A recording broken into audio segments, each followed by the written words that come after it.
కథా స్రవంతి. రంగుల ప్రపంచం కథ రచన శ్రీ వారణాసి భానుమూర్తిరావు. వినిపిస్తున్నవారు పప్పు Bhogarao.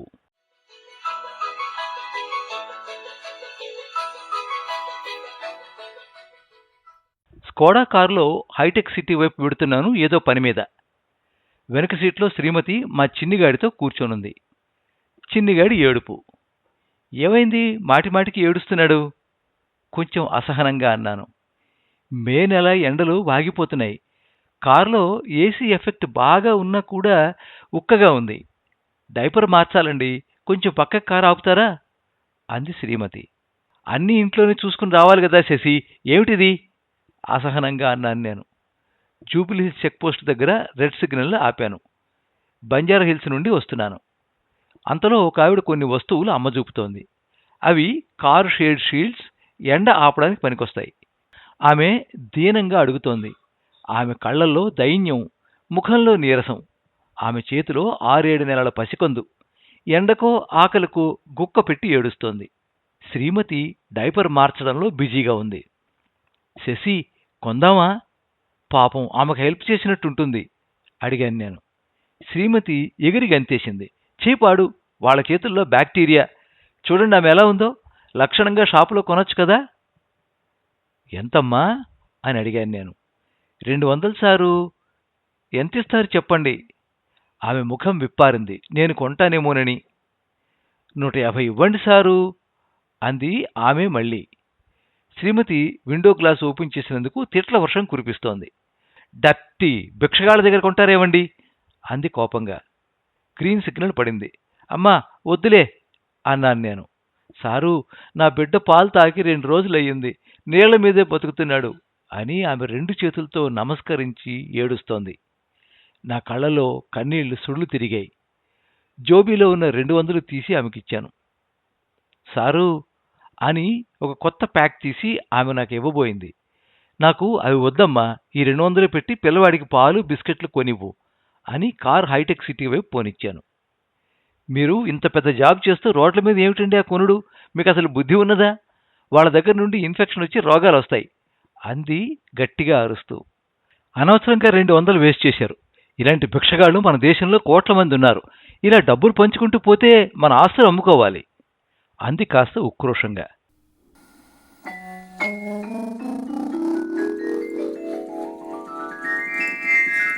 Car hotel west in ముందర నిలిపాను. మా friend daughters birthday party. Gift కొనడం మర్చిపోయాం, ఇప్పుడు ఏం చేద్దాం అన్నాను నేను. ఏటీఎం పక్కనే ఉంది, 10,000 రూపాయలు డ్రా చేయండి, గిఫ్ట్ కవర్లో పెట్టిస్తాం అంది శ్రీమతి. ఏమిటి 10,000? వాళ్ళు మన చంటిగాడి బర్త్డేకి 20,000 ఇస్తారులేండి, మన డబ్బులు ఎక్కడికి పోవు అంది శ్రీమతి. అక్కడ కార్ సన్షేడ్స్ కొనడానికి 200 వద్దన్నావు, ఇప్పుడు 10,000 పెట్టడానికి కూడా రెడీగా ఉన్నావు. శశి ఏమీ మాట్లాడలేదు. కారు దిగిపోయింది. బర్త్డే పార్టీ చాలా గ్రాండ్గా జరిగింది. 5 లక్షలు ఖర్చు పెట్టేటట ఆనందరావు వాళ్ళ అమ్మాయి బర్త్డే పార్టీకి అంది శ్రీమతి నా చెవులో గుసగుసలు పెడుతూ. ఆశ్చర్యపోయాను నేను. బర్త్డే పార్టీకి 5 లక్షలు పెట్టే ధనవంతులున్న ఈ దేశంలో పుట్టిన పిల్లలకి పాలు కూడా కొనలేని స్థితిలో ఉన్న ఆగర్భ దరిద్రులున్నారు. ఈ దేశంలో సమన్యాయం ఎప్పుడు జరుగుతుంది? నాకు ఆ రాత్రి నిద్ర పట్టలేదు. మాటిమాటికి అడుక్కున్న ఆమె గుర్తుకొస్తోంది.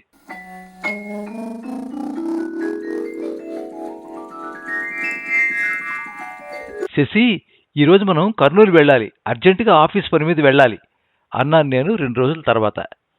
అలాగే మంత్రాలయం వెళ్ళి వస్తామా అంది శ్రీమతి. ఏమో చూద్దాం అన్నాను నేను. బ్యాగేజ్ అంతా సర్దుకుని డిక్కీలో పడేశాను. చంటిగాడికి కావలసినవన్నీ శ్రీమతి సర్దుకుని వెనక సీట్లో పెట్టింది. కారు 2 గంటల్లో ఔటర్ రింగ్ రోడ్డు మీద జడ్చర్ల చేరింది. టైం 11 గంటలు దాటింది. మిట్ట మధ్యాహ్నం ఎండలు మాడిపోతున్నాయి. రోడ్ల మీద మనుష్య సంచారమే లేదు. 45 సెంటీగ్రేడ్ దాటిందేమో అన్నాను నేను. ఈ దరిద్ర పెండల్లో ఏమిటండి ఈ పాడు ప్రయాణం అంది విసుగ్గా శ్రీమతి. అవును, నాకు కూడా అలానే అనిపిస్తోంది, కానీ ఏమి చెయ్యలేను. రాత్రి ఎండీ గారు ఫోన్ చేసి కర్నూలులో డీలర్స్ కాన్ఫరెన్స్ అటెండ్ కమ్మన్నాడు అన్నాను. కారు జడ్చర్ల దాటి 60 కిలోమీటర్లు ముందు కురికింది. రోడ్లు మాడిపోతున్నాయి. కారు టైర్లు కరిగిపోతాయేమో అన్న భయం వేసింది నాకు. అనుకున్నట్లుగానే కారు టైరు తుస్సుమని ఒక పెద్ద శబ్దంతో పంచర్ అయిపోయింది. స్టీరింగ్ బ్యాలెన్స్ తప్పి కారు అటు ఇటు కదిలింది పాములాగా. శ్రీమతి కెవ్వుమని అరిచి ఏడుస్తోంది. పిల్లాడు కూడా భయపడి ఏడుపు ఎత్తుకున్నాడు. మెల్లగా స్టీరింగ్ కంట్రోల్ చేసి ఒక చెట్టు కింద ఆపాను. మీరు టైర్లు సరిగ్గా ఉన్నాయో లేదో చూసుకోవాలి కదా, స్టెప్నీ ఉందా, మార్చడం వచ్చా? ప్రశ్నలు గాభరాతో వేసింది శశి. కారు వెనుక డోరు తెరిచి చూశాను. ఓహ్ మై గాడ్, స్టెప్నీ లేదు. మొన్న స్టెప్నీ గ్యారేజ్లోనే పెట్టాను. ఇప్పుడు ఎలా? భయంతో కాళ్లలో వణుకు పుట్టింది నాకు. మళ్లీ జడ్చర్లకు వెళ్ళి ఈ కారు టైర్ తీసుకెళ్లి పంచర్ వేసుకుని మెకానిక్తో రావాలి. కనీసం 3 గంటలైనా పడుతుంది అన్నాను నేను. శ్రీమతి ముఖంలో భయమూ ఏడుపు. బయటికి వచ్చి చెట్టు కింద పిల్లాడితో నిలబడింది. మొబైల్ తీసుకుని ఎండీ గారికి ఉన్న విషయం చెప్పాను.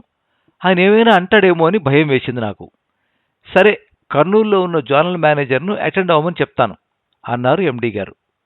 బ్రతుకు జీవుడా అని జోనల్ మేనేజర్కి ఫోన్ చేశాను. నీళ్లు లేవు, పాలు లేవు తాగడానికి. ఇప్పుడు ఎలా? కర్నూలులో అన్నీ దొరుకుతాయన్నారు. ఎక్కువ పెట్టుకు రాలేదు నేను అంది శ్రీమతి గాభరాగా. అంతలో అక్కడున్న గుడిసెలోంచి ఒక ఆసామి వచ్చాడు. అతను 60 సంవత్సరాలు దాటిన ముసలాయన. చిరిగిపోయిన బనీను, లుంగీ, తలపాగాతో ఉన్నాడు. ఏమి సారు, ఏమైంది అడిగాడతను. కథంతా చెప్పాను. తమరికి ఫికర్ అక్కర్లేదు, నా మనవడు ఉన్నాడు, ఆడంతా చూసుకుంటాడు, పరేషాన్ వద్దు, రండి నా గుడిసెలోకి అన్నాడు ఆ తాత. గుడిసెలోకి వెళ్ళగానే పాచిపోయిన అన్నం వాసన వస్తోంది. నీళ్లు త్రాగండి అని ఒక ముంతలో నీరు నింపి ఇచ్చాడు. నేను గడగడమని నీళ్లు తాగేశాను. శ్రీమతి తాగలేకపోయింది. అయినా తప్పలేదు, ఆ నీళ్లే తాగింది.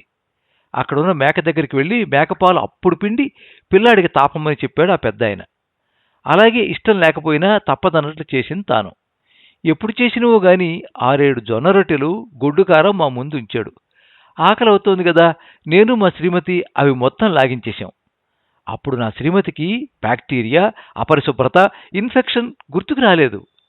మీరు కాస్త ఈ నులక మంచం మీద పడుకోని దొరా, మా మనవడు ఈ పని చక్కపెట్టుకుని వస్తాడు అన్నాడు ఆ పెద్దాయన. వాళ్ళ మనవడు మోటార్ బైక్లో వచ్చాడు. నా కారు వీల్ తీసుకుని జడ్చర్లకు వెళ్ళి 2 గంటల్లో రిపేర్ చేసుకొచ్చి టైర్ వీల్ అతనే బిగించాడు. ఇక మీరు ఆరాంగా వెళ్ళండి అన్నాడు పెద్దాయన. పెద్దాయన చేతిలో 500 పెట్టబోయాను.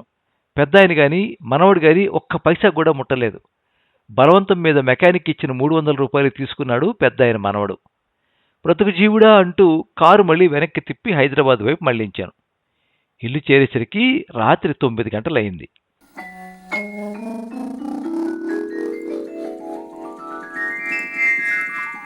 రెండు రోజుల తర్వాత శ్రీమతి ఆ సంఘటన జరిగిన తర్వాత చాలా ముభావంగా ఉంది. ఏమీ మాట్లాడడం లేదు. ఏదో ఆలోచిస్తూ చాలా బాధగా ఉంది. ఆ రోజు సాయంకాలం మళ్ళీ మేము జూబిలీహిల్స్ చెక్ పోస్ట్ దగ్గర ఆగాం. మళ్ళీ ఆమె ప్రత్యక్షమైంది. కార్ షేడ్స్ సారు కొనుండ్రి అనింది. ఆమె చేతిలో పిల్లవాడు ఏడుస్తూ ఉన్నాడు.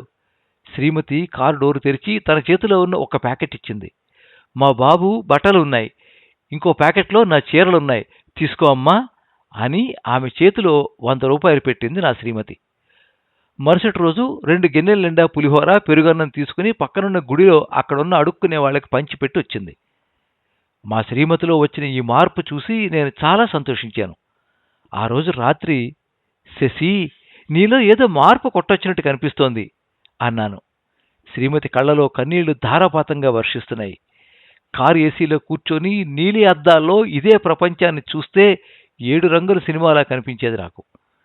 కానీ ఒక్కసారి క్రిందికి దిగి చూస్తే నిజమైన బాధల ప్రపంచం కనపడింది. ఆ పెద్ద ఆయన మనవడు చూపిన త్యాగం నన్ను, నా జీవితాన్ని మార్చివేసేయండి అంది నా భుజాల మీద వాలిపోతూ. చిన్నపిల్లల ఏడుస్తున్న నా శ్రీమతిని సముదాయించడానికి నాకు చాలా కష్టమైంది.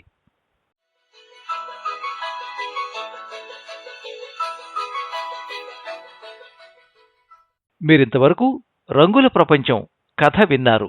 రచన శ్రీ వారణాసి భానుమూర్తిరావు, 9989073105 హైదరాబాద్.